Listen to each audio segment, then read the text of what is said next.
Thank you for watching the Shikama Live Show with your host Shikama. So not under the table, but on my Facebook page, which the information is in the information box underneath this video, you can connect with me. I have a lot of people asking my advice about business and wanting to connect with me about business. And something really struck me. A lot of times, the people asking me say, but how can I start a business? It takes so much money. But the thing is, they don't set themselves up to be in a position to open a business. I'm going to use my whole gardening thing, which nobody watches. I'm trying to tell you what I have planned, but nobody's watching it. I'm going to use my gardening thing as an example. Now, I'm gonna show you what I've done so far in another video, but I've already started designing my aquaponic, hydroponic, aeroponic system. I never do anything halfway. I never do anything small. I always do something gigantic. But here's the thing, in researching what I need to do, in researching what I have planned, I've come across vendors and people who are selling things that are $1,000, $700 for buckets, $1,200 lights, and talking about the electric bill being $1,000 each month just from running the lights. Nothing else. Not talking about you watching TV or running the air conditioner. Not talking about that.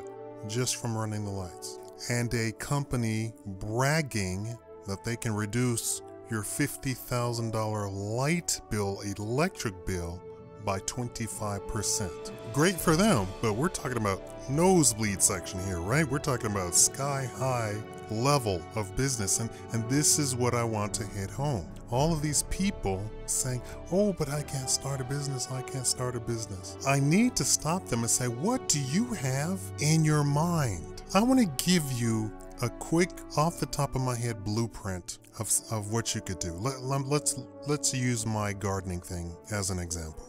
In my seed planter, I planted 300 spinach. Now, that's just in that.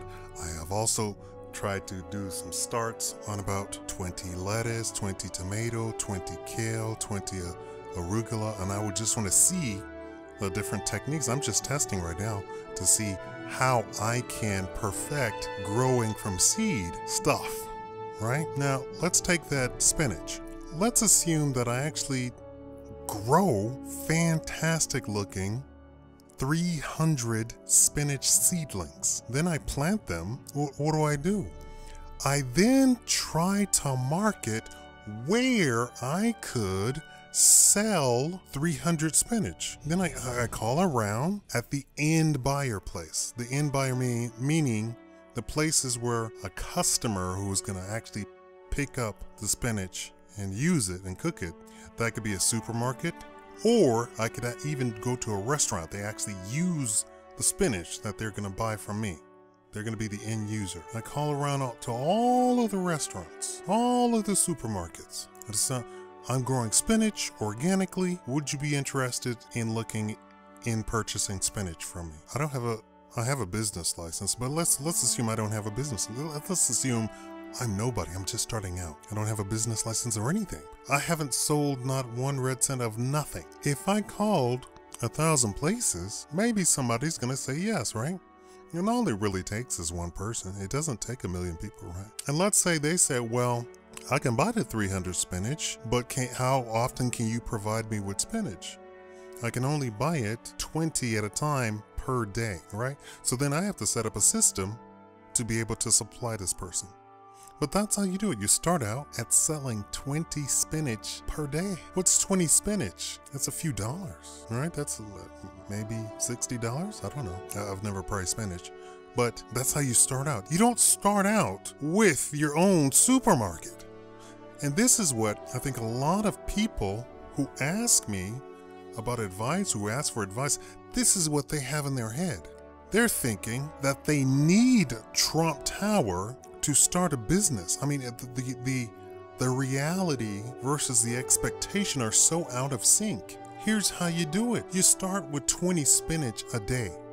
You create a system where you can have 300 spinach coming online every 2 weeks. Every 2 weeks, spinach, 300, right? Then you say, let's kick this up a notch. We're gonna do arugula, 300 arugula. Then you go 300 lettuce, 300 kale, and that's how you do it, right?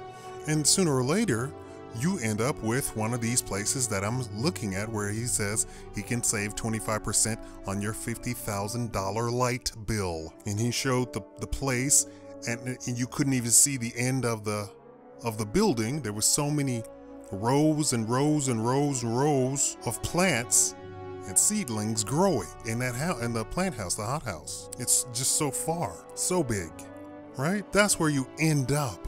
You don't start there. The lady who invented something like egg noodle, some name brand egg noodle, right? The guy asked her, how did you start? And she said, well, I started as a helper in a food truck that went around from place to place at lunchtime. Did you hear what I just said?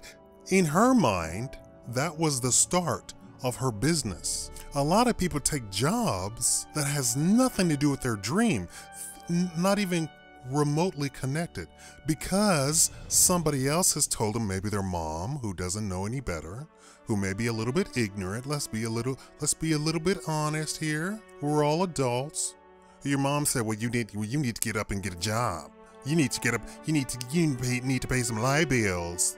You can't be sitting up here and me paying all the bills. Okay, well, that attitude is because you don't have a husband, and you ruined your life, so now you're gonna ruin somebody else's life. But she doesn't see it that way because she thinks she's actually giving you some good advice, when in fact what she is doing is pressuring you to just get any old job as the closest one as possible.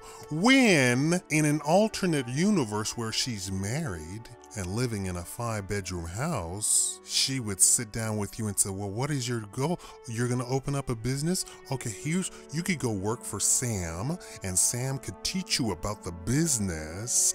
And then about in a year or two, after you've saved up some money because you're not paying rent here, you're going to stash away all the money that you can. You're going to open up a little corner store, and then we'll come help you set that up for you. No, that's the alternate universe. And this is why I have made the videos talking about parenting and all that sort of stuff in the past. The people thinking that they're giving you some wisdom and I'm using black people in an example, and in the example, the mom that I'm talking about is a black mom, and she's, well, you ain't gonna stay up in here. You're ruining that person's life.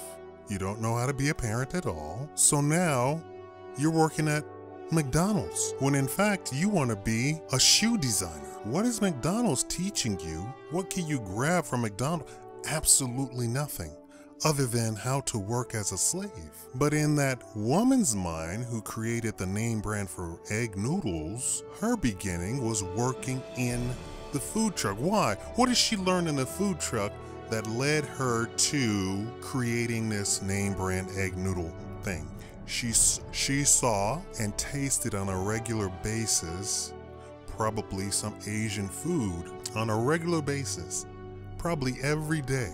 And she said, okay, oh, little salty.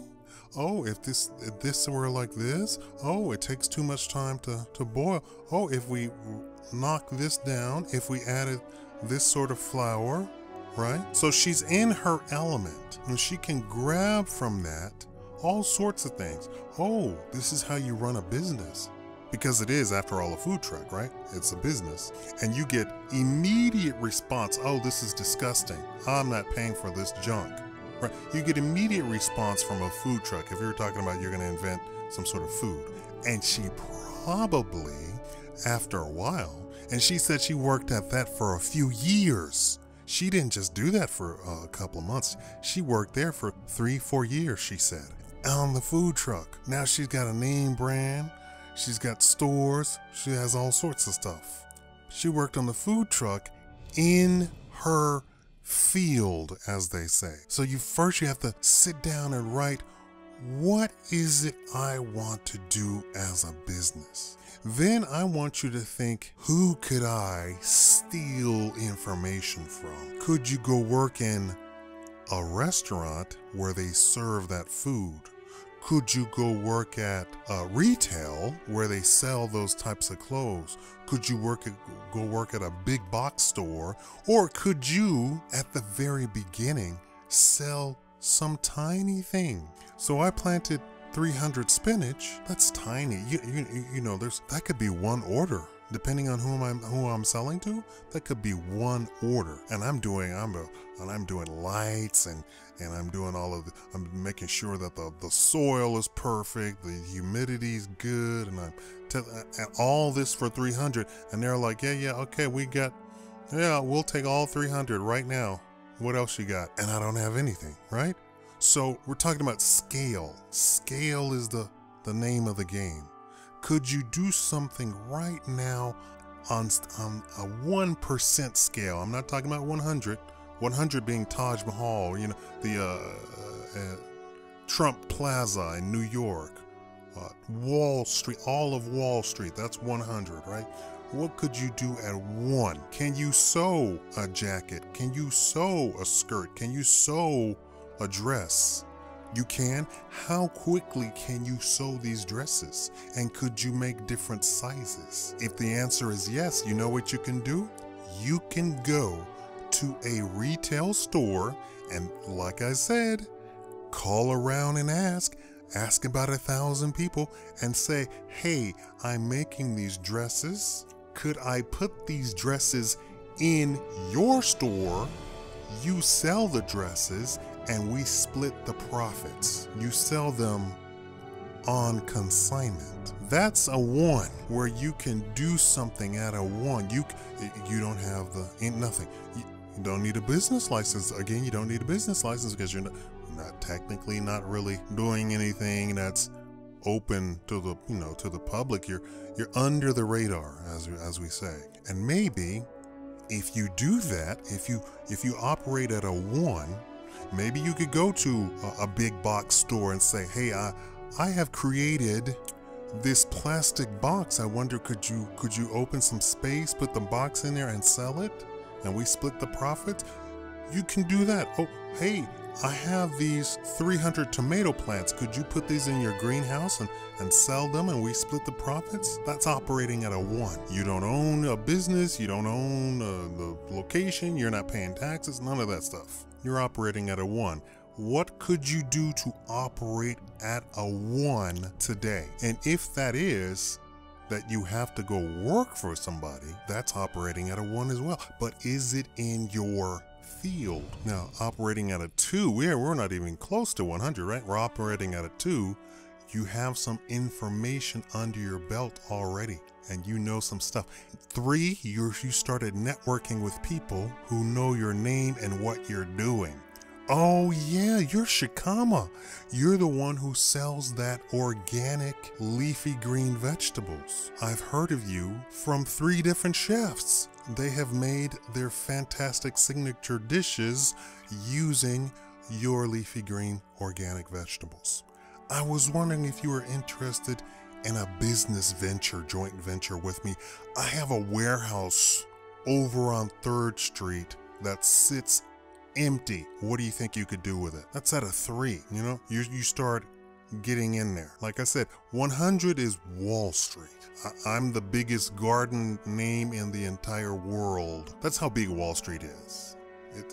100 is nosebleed, high upper echelon stuff, right? I'm talking about 1, 2, and 3. Start at 1. I know people say, oh, well, I want mine. No, first you have to learn what business is. If you start at a 1, you might figure out, you know what, I hate dresses, but I love belts. I hate growing spinach. It takes too long to sprout up from seeds. It's awful. I'm gonna go clone tomato plants from now. I'm gonna be the tomato guy of all of the West Coast. See, this is what you gain when you start at 1. So you have to start at 1. You have to learn business. 2, you have some information. 3, you start networking with the appropriate people. I'm an actor. I have an agent. I know a handful of directors. I have an idea for a movie. Could these directors help me out? Could they introduce me to somebody who could help me out? That's 3. You have some connections. Maybe they can help you out. You have a little bit of time, little bit of influence. I want you to start at 1. You have to start at 1. You can't start at 100. Put that out of your mind. Thank you for watching the Shikama Show.